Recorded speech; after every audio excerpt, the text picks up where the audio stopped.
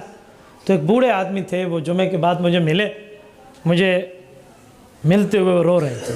مجھے کہنے لگے آپ نے بہت اچھی آیتیں حدیثیں سنائی ہیں. میں چھوٹا تھا اور اپنے باپ کی انگلی پکڑ کے یہاں آیا تھا کہ پتہ نہیں دادا کی. تو عطا اللہ شاہ بخاری رحمہ اللہ آئے تھے, انہوں نے حضرت معاویہ کے شان پہ تقریر کی تھی. وہ وقت اور یہ وقت ہماری مسجد میں پھر آج حضرت معاویہ کی شان بیان ہوئی ہے. یہ اس بوڑھے آدمی کا لفظ ہے. تو جب ہم شان بیان نہیں کرتے تو ہم نام کیا رکھیں گے؟ ہم معاویہ نام بچوں کے نام کیسے رکھیں گے؟ آگے پھیلائیں گے, بتائیں گے کیسے؟ کیا کیا الزامات ہیں یار. ہم نے دوسروں کی وجہ سے خود کو تسلیم کر لیا, یوں نہیں ہے. رسول اللہ صلی اللہ علیہ وسلم کے صحابی ہیں اور اللہ کے قرآن نے انہیں جنتی ہونے کا وعدہ دیا ہے, تو لہٰذا اس نام کو بھی عام کرنا چاہیے. میں ایک جملہ کہا کرتا ہوں, اے امیر شام تیری جاہ و منزلت کی قسم, تیرے نام کا ڈنکا بجا کے چھوڑیں گے. تیرے نام سے جو جلتے ہیں ملحد و زندیق, ان کو اللہ کے عذاب سے ڈرا کے چھوڑیں گے. ہادیہ و مہدیہ, معاویہ معاویہ, اس میں تو دوسرا کوئی لفظ ہی نہیں ہے. اللہ کے رسول صلی اللہ علیہ وسلم نے کیا مقام دیا, کیا مرتبہ دیا, کیا حیثیت اور درجے کی بات کی ہے. اور حضرت امام حسن اور حسین رضی اللہ عنہ نے سے بیعت کی ہے. میری نہیں, ہمارے مخالف طبقے کی کتاب کشف الغمہ فی معرفت الائمہ جو علامہ اربلی نے لکھی ہے, اس کی دوسری جلد میں وہ حضرت حسن اور حضرت حسین کی صلح کی بات کرتے ہوئے لکھتا ہے کہ یہ 3 بندے گئے تھے حضرت معاویہ کے ساتھ صلح میں. کہ ایک امام حسن رضی اللہ عنہ, ایک امام حسین رضی اللہ عنہ, اور ایک قیس بن سعد بن عبادہ رضی اللہ عنہ. یہ قیس بن سعد کون ہے؟ سعد بن عبادہ صحابی کے بیٹے ہیں جن کا نام قیس ہے. اور یہ بچپن میں ہم عمر ہیں امام حسن اور امام حسین کے, یہ اکٹھے بچپن میں کھیلے کودے ہیں. یہ بچپن کے یار ہیں, یہ تینوں گئے ہیں اکٹھی بیعت کے لیے. کہتے ہیں جب گئے ہیں امام حسن نے کر لی, امام حسین نے کر لی, تو قیس کے دل میں ایک خیال آیا کہ ان کی تو حضرت علی المرتضیٰ سے جنگ بھی ہوئی تھی, اور آج ہم یہاں بیعت اور صلح کے لیے آئے ہوئے ہیں. تو یہ بات وہ کشف الغمہ میں لکھتا ہے کہ انہوں نے آنکھوں میں یوں حضرت امام حسین کو یوں آنکھوں میں دیکھ کر کہا, یومی ایما, یوں آنکھوں میں کہ بیعت کرنی چاہیے. مطلب یہ تھا. تو کہتے ہیں حضرت حسین نے زبان سے جواب دیا, کہا ان الحسن انہ امامی, کہا حسن میرا بھی سردار ہے. جب اس نے بیعت کر لی ہے نا اور میں نے کر لی, تو یا قیس کم فبعیہ, پھر تو بھی اٹھ اور بیعت کر لے. میرے دوستو اندازہ لگاؤ, یہ حضرت امام حسن اور حسین. مجھے ایک جملہ بتاؤ, آپ اور ہم جسے ظالم سمجھتے ہیں, کرپٹ سمجھتے ہیں, ہم اسے ووٹ نہیں دیتے, اس کی سپورٹ نہیں کرتے, اس کی تائید نہیں کرتے. یار کیسی بات کر رہے ہو. حضرات شہزادگان جنت جو جنتی نوجوانوں کے سردار ہیں, انہوں نے سلطنت جا کر حضرت معاویہ کے حوالے کر دی. کیسی بات کر رہے ہیں. ایک عورت ہے, اس سے ہماری ایک دفعہ بحث ہوئی. ہمارے استاذ اور مربی تھے ڈیرہ اسماعیل خان میں حضرت مولانا مفتی محمود رحمۃ اللہ علیہ کے بہت قریبی خادم اور دوست اور ساتھی, عظیم مجاہد, اللہ اس کی قبر پہ کروڑوں اربوں رحمتیں نازل فرمائے. ایک خاتون تھی, وہ بڑی بڑی مجالس میں مجلس پڑھتی تھیں. تو وہ گفتگو میں ایک بار انہوں نے بات کچھ کی, تو ہمارے استاد جی سے ان کی بات ہوئی. اس نے ہمارے استاد سے ایک جملے پر بات شروع کی حضرت معاویہ کے حوالے سے, کہ میں تم سے بات کرتی ہوں, دیکھتی ہوں تیرے دل میں محبت اہل بیت کتنی ہے. انہوں نے کہا جی پوچھ. تو عورت کہتی ہے کہ حضرت ابو بکر کا دشمن تیرا کون ہے؟ انہیں کا دشمن ہے. کہ حضرت عمر کا؟ کہ جی دشمن ہے. کہ حضرت عثمان کا دشمن؟ کا میرا دشمن ہے. کہ حضرت علی کا دشمن؟ کا میرا دشمن ہے. انہیں کہا لکھ دے. یہ سمجھ گئے کہ اگر میں اس کو یہ لکھ دیتا ہوں نا کہ حضرت علی تک جن کا دشمن ہو میرا دشمن ہے, تو کچھ کرے گی. بہرحال ان نے کہا طے ہو گیا, لکھ لیا, یہ لے, ان کا دشمن میرا دشمن ہے. اس نے پکڑا کاغذ اور کہا معاویہ اور علی کی آپس میں جنگ ہوئی ہے, اتنا خون بہا, اب بتا تیرا دشمن معاویہ ہے یا نہیں ہے؟ انہوں نے کہا جی بات پوری؟ کہ جی پوری. کہا ایک سوال میرا ہے, یہ تیری کتاب ہے اصول کافی؟ اس نے کہا جی ہاں. کہا اس میں 12 اماموں کے نام لکھے ہیں, حضرت علی, امام حسن, امام حسین، امام زین العابدین، امام محمد باقر، امام جعفر صادق، امام جعفر صادق، امام موسیٰ کاظم، امام الرضا، امام تقی، امام نقی، امام حسن عسکری، امام محمد مہدی۔ 12 امام ہے؟ کہ جی ہاں۔ کہ آگے ایک لفظ لکھا ہے کہ 12 اماموں کی بات کو نہ ماننے والا، یا ان میں کسی ایک امام کا انکاری اس کی بات کا، وہ کفر کی موت مر جائے گا۔ مانتی ہو؟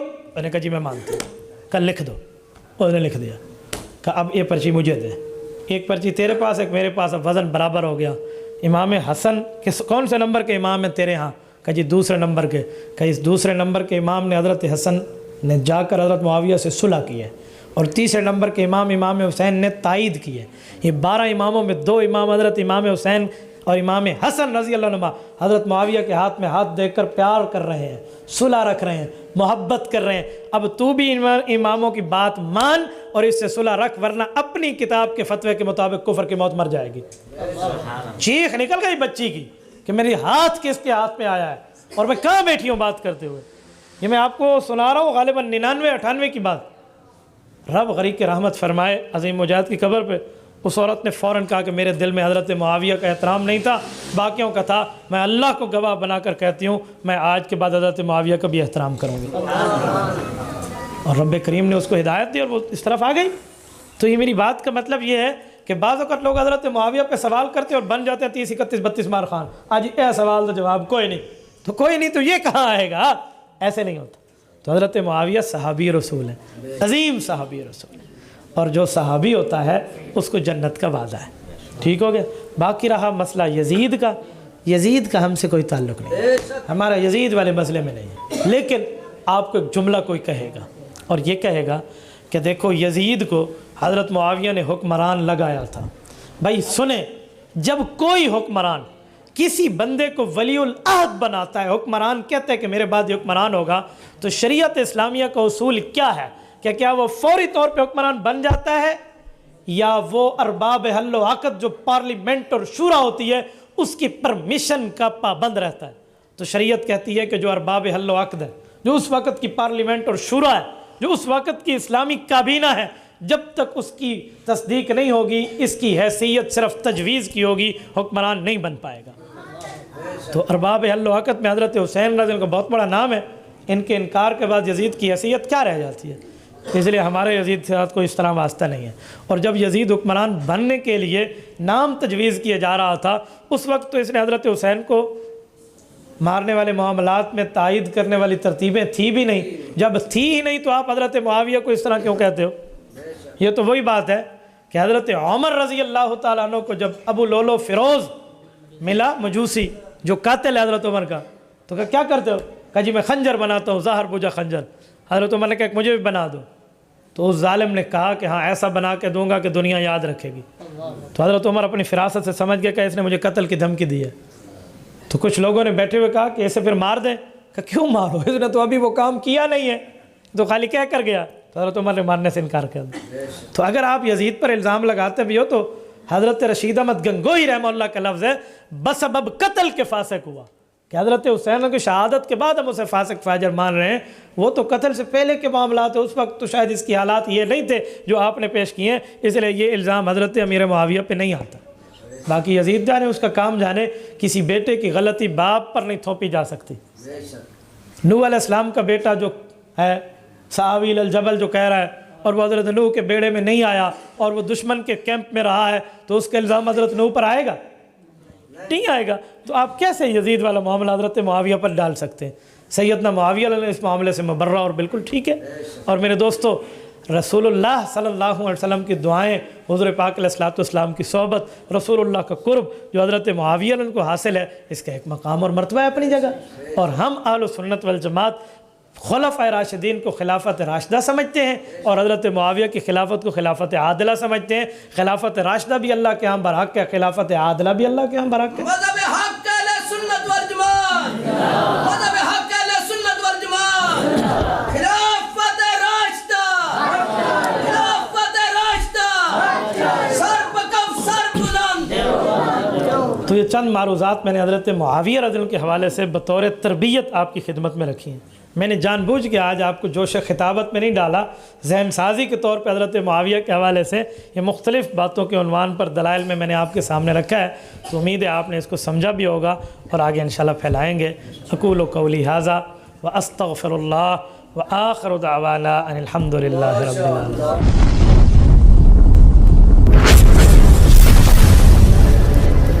Subscribe my YouTube channel.